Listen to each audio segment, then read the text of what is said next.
Here we go. The link of Theosophy to occultism and espionage. Remember this? This was a great. We covered this. We covered this essay that somebody wrote. This article on one of those other streams, and this is where Crowley, the hidden masters, the ascended masters, right? Dr. Spence thinks that that's probably a reference to intelligence handlers. Blavatsky's Great White Lodge, blah blah blah. Maybe she really was thinking she was channeling things, or was she speaking of her handlers, or both? Winston Churchill's spy master Desmond Morton later concluded nearly all of these theosophists and theosophical societies are connected to Bolshevism. And where did Bolshevism get its money and power? From what we're talking about. So here's the factor that links all of this stuff. Roerich, that's the guy I couldn't think of. So Theosophy and Soviet intelligence connects to the character via the character Nikolai Roerich, the noted theosophist who collaborated with Soviet intelligence. Like many educated Russians, Roerich had fled his homeland during the chaos of revolution and civil war, but by the 1920s, he was itching to return. Roerich, through his medium wife Helena, claimed that his own communication with Master Moria and the Mahatmas allowed him to see the convergence between world communism and theosophy. Both of these aspired to create a new world order based on universal brotherhood. Roerich became a Soviet agent of influence. He lobbied with the Bolshevik leaders to dispatch him as a missionary to Tibet. In other words, he was doing intelligence work. He found supporters there as well. One of these was Gleb Boki. He was one of the guys that we covered in Mark's essay doing the Eyes Wide Shut stuff among the Bolsheviks. Gleb Boki was a high-ranking member of the Soviet or the Bolshevik secret police. Dedicated communist, Boki was devoted also to studying the occult. Before the revolution, he had been a Freemason and a member of the Kabbalistic Order of the Rose Cross. He may have also been a Satanist. Yeah, exactly. On a practical level, Boki oversaw the pursuit of mystical knowledge to be an excellent cover for intelligence gathering. Did you hear that? On a practical level, Gleb Boki saw the pursuit of mystical knowledge as a cover for intelligence work. In late 1923, Roerich got the okay to lead an expedition to Tibet, and this took him through the British Himalayas.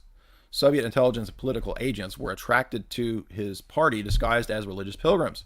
One of these pilgrims in disguise was Yakov Blumkin, among the most experienced and resourceful of Soviet spies. Actually, Roerich used communism to advance theosophy, while the Kremlin was attempting to use theosophy to advance communism. In response to Indian officials' concerns about Roerich, British intelligence officer Vivian Burberry advised that India reach out to another man who had curiously intimate knowledge of all these occult things. His name was Aleister Crowley. Nicholas Roerich then takes theosophy to America. Roerich and his brand of theosophy also spread to America during the 1920s. He cultivated a following amongst wealthy spiritual seekers in New York. Catch the millionaires, according to Beatrice Webb. One of them was millionaire Wall Street man Louis Horch. In 1934, Roerich met Henry Wallace, President Franklin Delano Roosevelt's Secretary of Agriculture. This is the same Henry Wallace who persuades FDR to put the all-seeing eye on the dollar bill. Yes, you heard me right. Occultist, theosophist, Marxist, Henry Wallace is the reason why there's an all-seeing eye on your dollar bill. Wallace became one of Roerich's devotees, and in correspondence, he gushingly addresses his Russian as his dear guru or handler. Wallace even got Roosevelt to sign a bizarre scheme to sign off on a bizarre scheme to dispatch Roerich to Mongolia and Manchuria. His supposed job was to collect samples of drought-resistant grass for Dust Bowl research. However, this was a cover. Nicholas Roerich? Am I getting mixed up? Nikolai, that's Nicholas. Nicholas Roerich's real mission was to instigate a revolt, a coup, to create a vast pan-Buddhist empire in Central Asia. When this became known, Wallace dropped Roerich like a hot potato. Thus, secret societies, occultism, and espionage fit together nicely. I think isn't this Dr. Spence's article? I think it is. Yes. Dr. Richard Spence, PhD, University of Idaho. Again, great article. Ties in directly with all what we're talking about today. So definitely check that out. By the way, he has a book that's also a part 2 of Anthony Sutton. I forget what it's titled, but you can look up his books. We mentioned it in our interview. Anyway, so there you go. Great, fascinating connections there. And in the next few days, I will do part 2. We'll get into the next. How far did we get? We got pretty good. We got up to page 70 almost. So we'll probably do the next 70, 100 pages for the member section. And it won't be tonight. It won't be tomorrow. It'll be a couple days as I read through the next 1,700 pages. And that'll be for subscribers to Jay's Analysis. If you'd like access to that, you can subscribe to my website, which is linked in the show description. $4.95 a month, $60 a year. You get graduate level education, and it's pennies on the dollar. So you can't beat that deal. If you don't want to sign up on the website, you also go to Rockfin. We're going to do these super chats. So we got quite a few here. Let's see what the super chatters are saying. Russian Psycho, $3. If the Coptic Church of Egypt, the Ethiopian Eritrean Church, and the Syriac churches are Oriental, does that mean that they're communion with us? No. That's just what they're title themselves, right? Just like a Roman Catholic might say, I'm Orthodox in my theology, right? That doesn't mean that they're Eastern Orthodox, okay?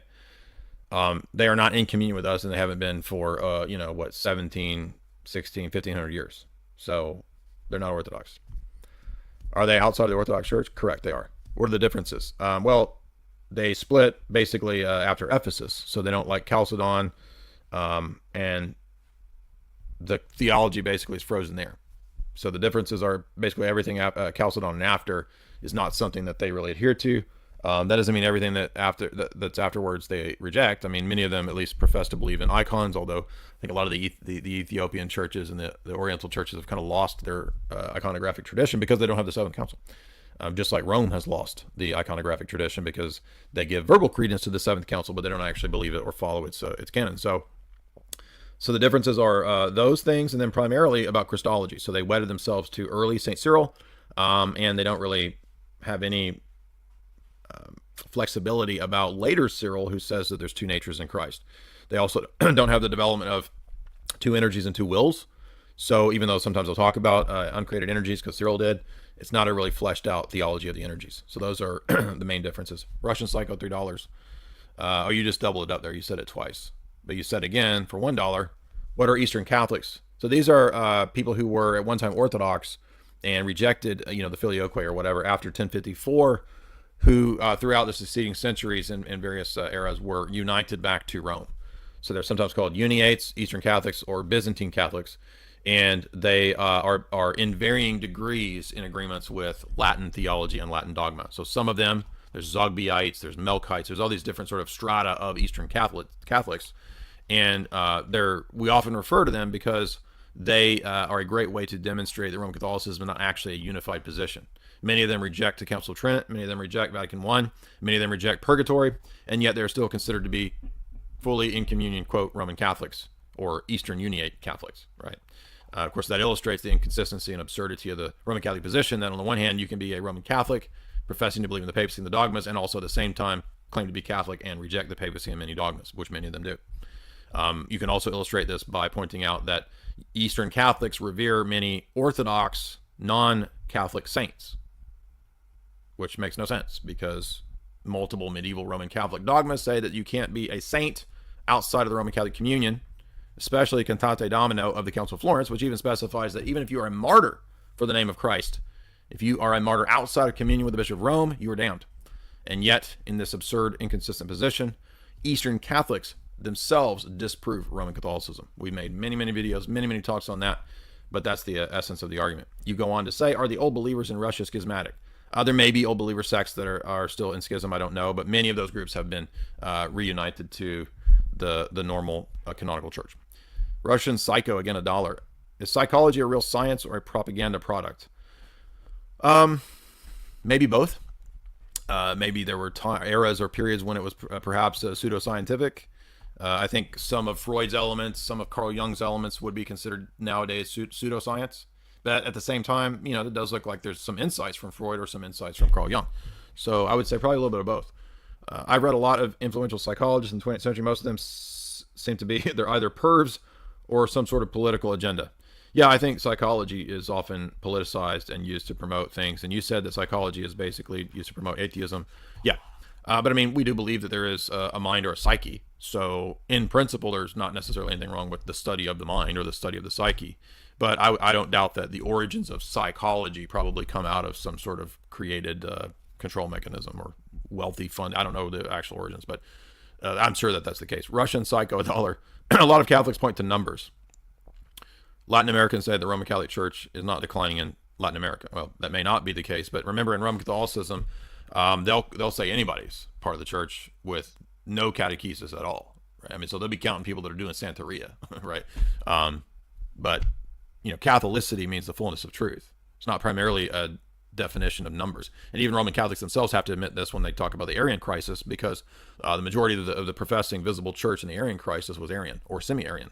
So clearly Catholicity is not essentially determined by numbers. St. Maximus the Confessor said that if the true band of Orthodox is reduced to a handful, then I will be amongst them as the true Catholic Church. That's St. Maximus's phrase. Now, we believe the true Catholic Church is the Orthodox Church, not the Roman Catholic Church. But I'm just saying that even their own admissions about their own history proves that it's not an issue of numbers. That's not what proves Catholicity.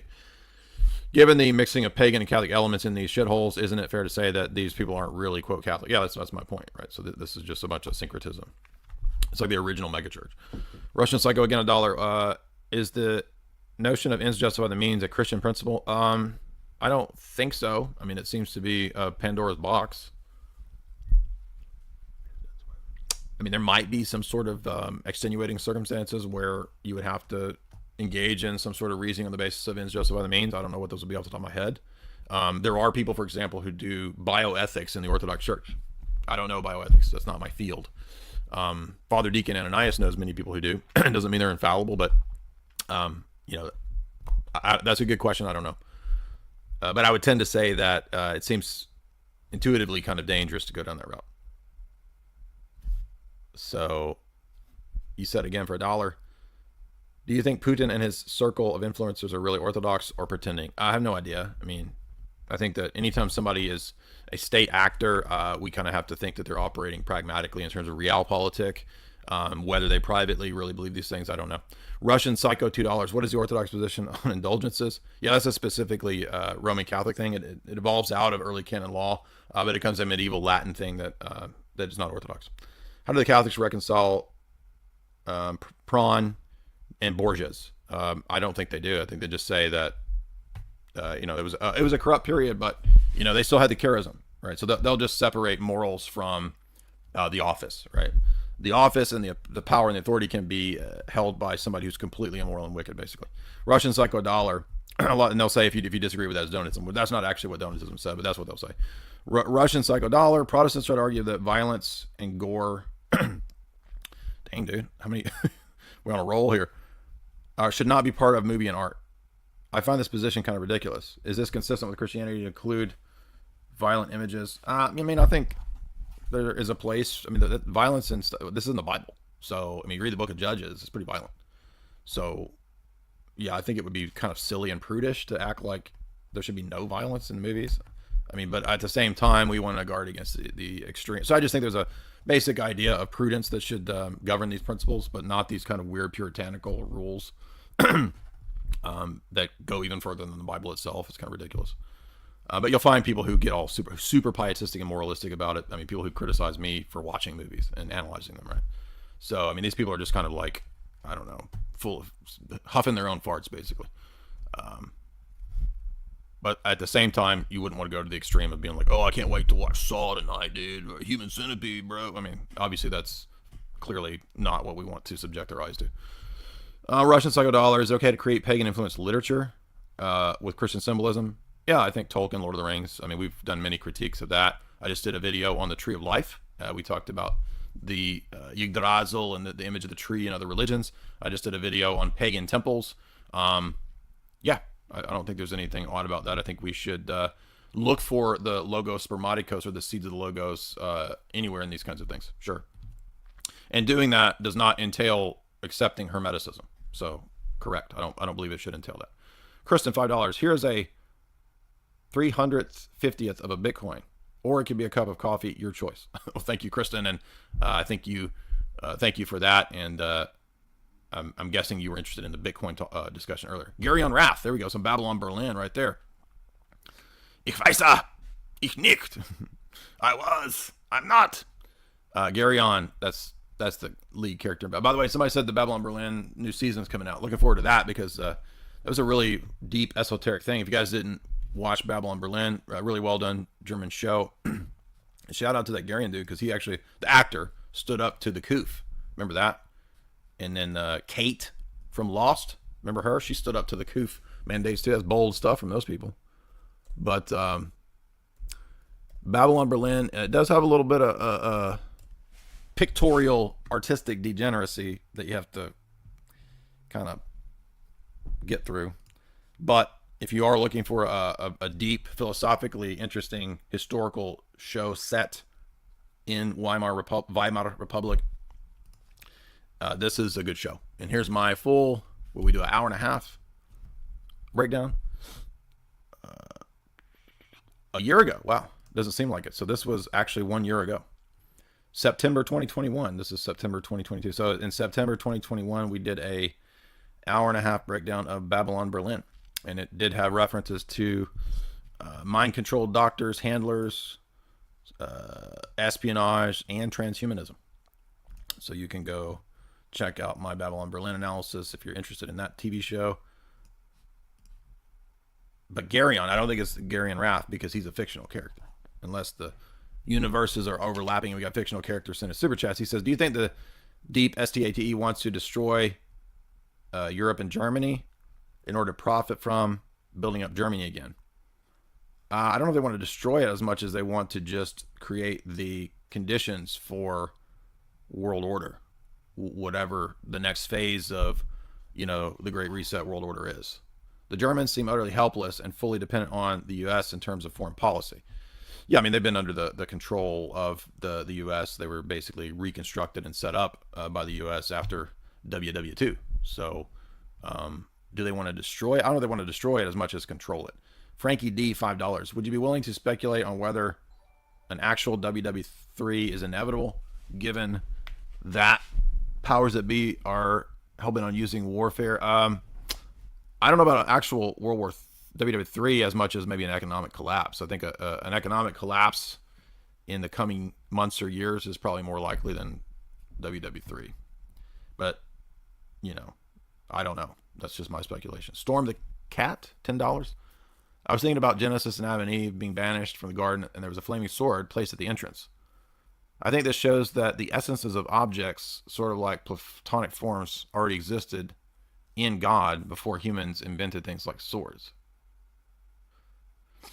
Well, everything that came to be existed in the mind of God because God's omniscient. But I don't know that the cherubim having a sword equates to an archetype of a sword. I mean, the archetype would be God's knowledge in his mind of everything that came to be, including swords, including human swords and angelic swords. So if you mean that the angel's sword is an archetype, no. But we do have the statement in Genesis that the angelic beings of Genesis 6 taught mankind metallurgy.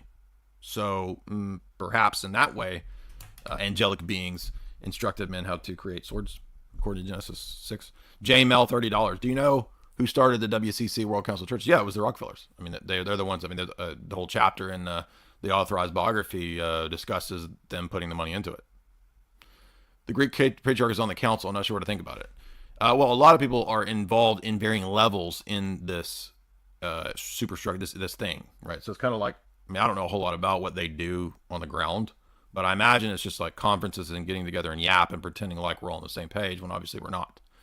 And I'm sure in the history of the Cold War, the World Council of Churches was involved in a lot of espionage and all that. Everybody, I think, knows that too.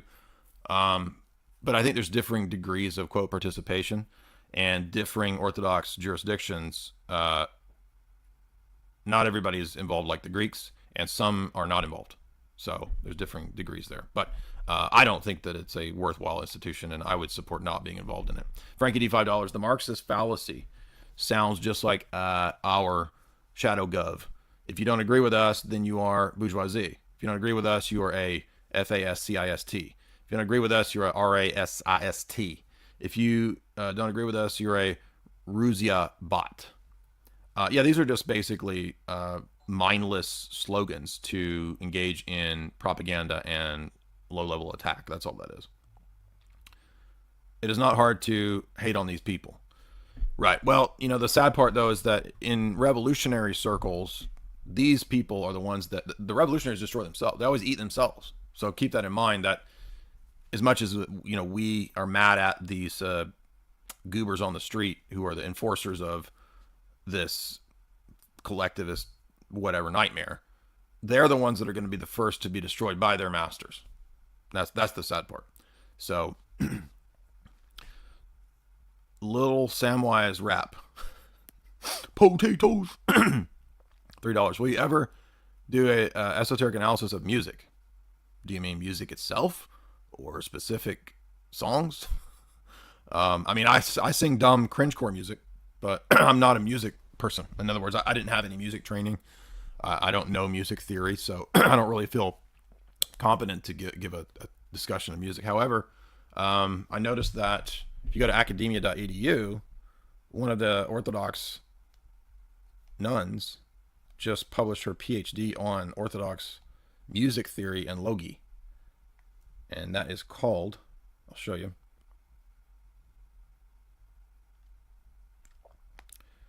I was reading it this morning for a little bit when I woke up. It is called The Logi of Song, the Logoi of Song. Chant as the embodiment of theology in Orthodox Christian prayer and worship by Sister Sidonia Friedman. So go to academia.edu, type that in. I heard her present her paper before it was, this is her PhD thesis. I heard her present the paper form of this 2 years ago, and it was fascinating. It was all just the principles of St. Maximus applied to music. It was genius, fascinating, wonderful stuff. Pano, he's a chanter. Pano knows a lot more about that than me. So if you reach out to Pano, he's in the chat a lot. He could tell you a lot more about that than me. I'm just not, I love music. I wish I was trained in music, but my life, Providence, just never really, it didn't give me musical training. There are strange lyrics in pop culture songs. Yeah, that's true. I've thought a lot about getting into pop music lyrics over the years. You could do I could do an analysis of that, but I just kind of forget to do that. Thank you, little Samwise. Dyer Clips, $5. Jay, Young Dawn Reborn is reacting to your video on orthodoxy on his stream right now. Is that black dude that's evangelical? Can you do a live stream with him? Well, yeah, I'll do a live stream with pretty much anybody. Would you review his video or a debate? Absolutely. Of course, anybody with a degree or a large channel. So that's the new criteria, right? If you don't have a degree and you don't have a large audience, no, not doing a debate. It's a waste of time. And we've seen in recent debates that people who don't have any training or knowledge of even basic fallacies and logic, it's a waste of time to do those debates, right? Everybody's seen this with my recent debate and with David Patrick Harry recent debate. It's just hours of talking past people who have no idea what they're talking about. I mean, if you don't know what basic fallacies are, you have no business doing a debate. But I don't know who Young Dawn Reborn is. Is that the guy that's friends with Sneeko? But yeah, of course I would do a discussion, live stream, debate, whatever he wants to do. Noah Hawley, $5. Are you interested? I'd be interested in doing private tutoring. I will pay you very well. So I used to do tutoring, as you guys know, but then the audience grew to where it just wasn't possible to do that. I'm not able to fit. We had, people who wanted to do an hour. 5 people wanted to do an hour in a day, right? So that'd be like 5 hours in a row. And what ended up happening was, I'm basically giving the same topic or lecture 5 times in a row. And I was like, all right, I just can't do this anymore. So, but what we're going to do to solve this very issue is our good buddy over at trageandhope.com, Richard Grove. Richard reached out and said, hey, why don't you come over here to Autonomy? Autonomy is Richard's kind of masterclass. Remember this thing that's out there where there's masterclass? And I looked at that and I was like, that's kind of a ripoff. Because it was like, David Lynch will talk for 2 hours and you pay $500 and it's a masterclass. Well, if I'm paying $500, $1,000, I want more than 2 hours of David Lynch talking about basic filmmaking, right? I want like a course, college course. So Richard had the idea to set up his online autonomy university, right? Libertarian focused, right? I'm not full on libertarian, but we do share commonalities and overlap with libertarians on certain areas. To have common ground with the libertarians, we agree with Hoppe.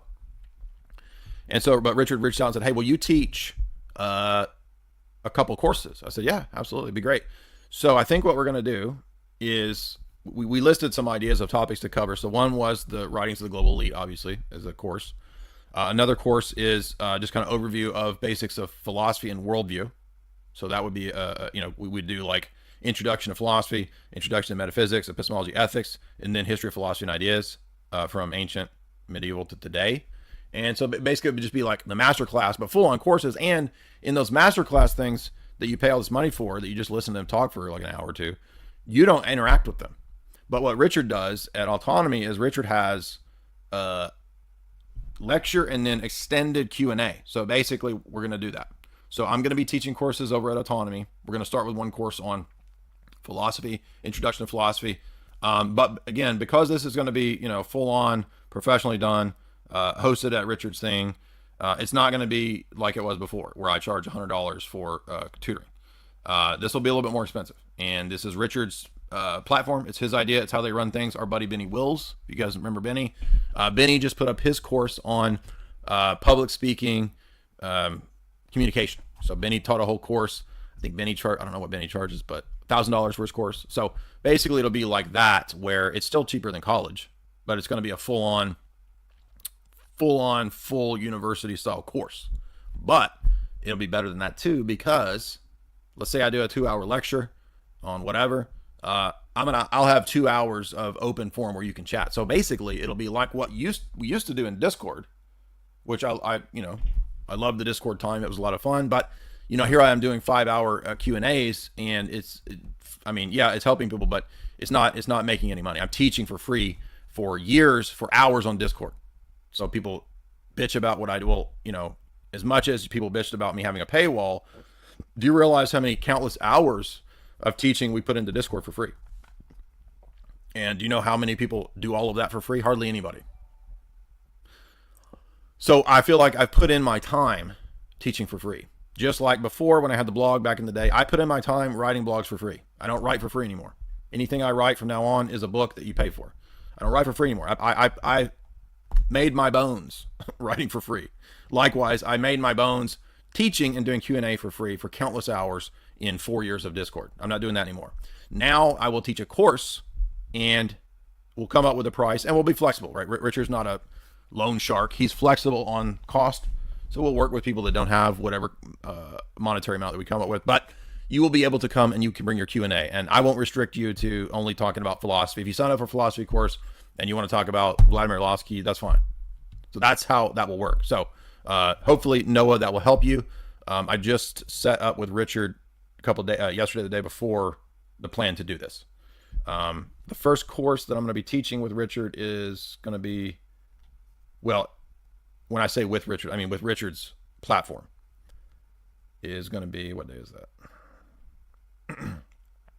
19th. So the first course on autonomy will be Philosophy Introduction 101 on Richard's Autonomy sites, October 19th. And, we'll have an hour and a half, 2 hours. Then we'll have open Q&A. And I think the way it works is like you'll have sort of, we'll stagger it.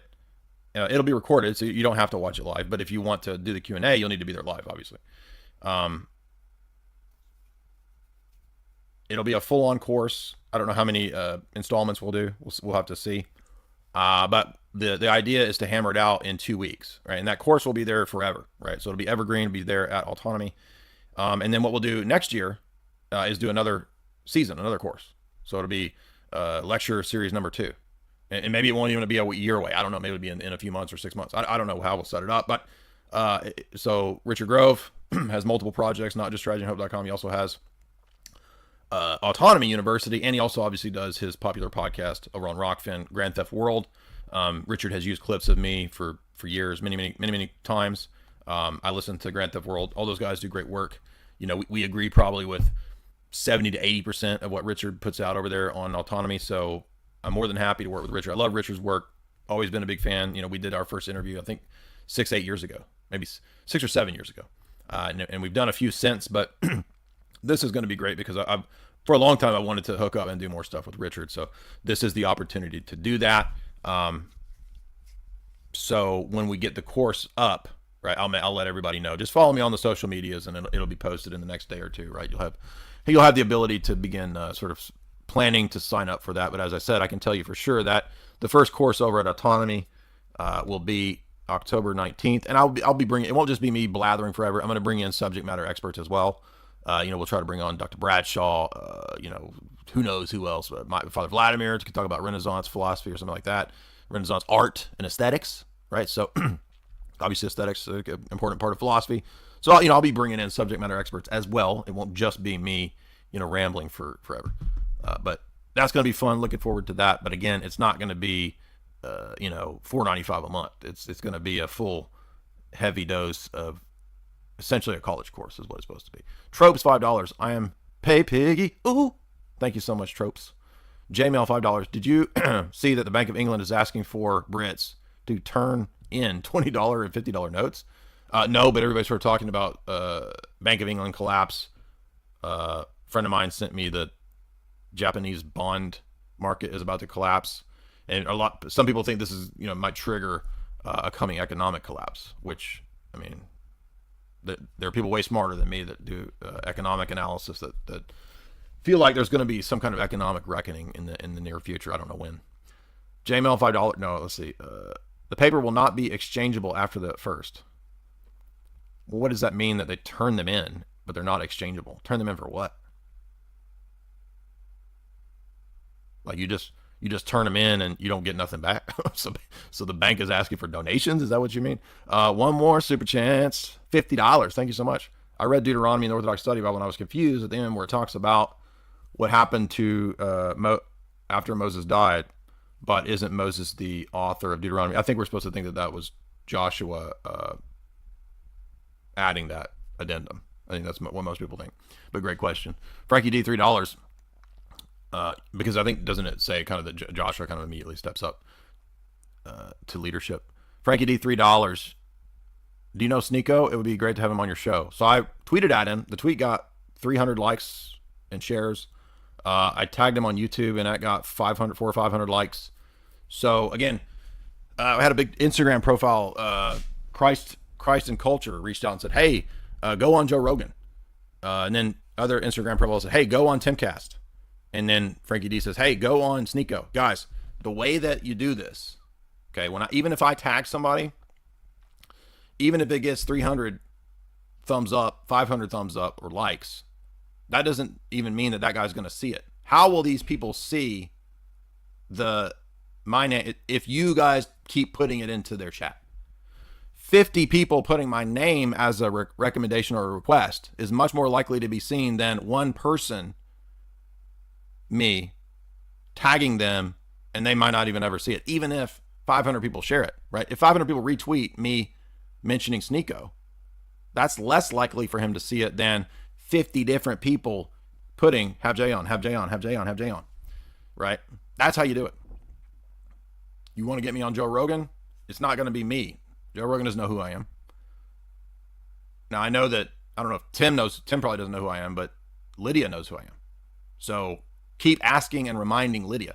Remember, this is how we got the Stefan debate and the Matt Dillahunty debate. If you guys remember back in 2018,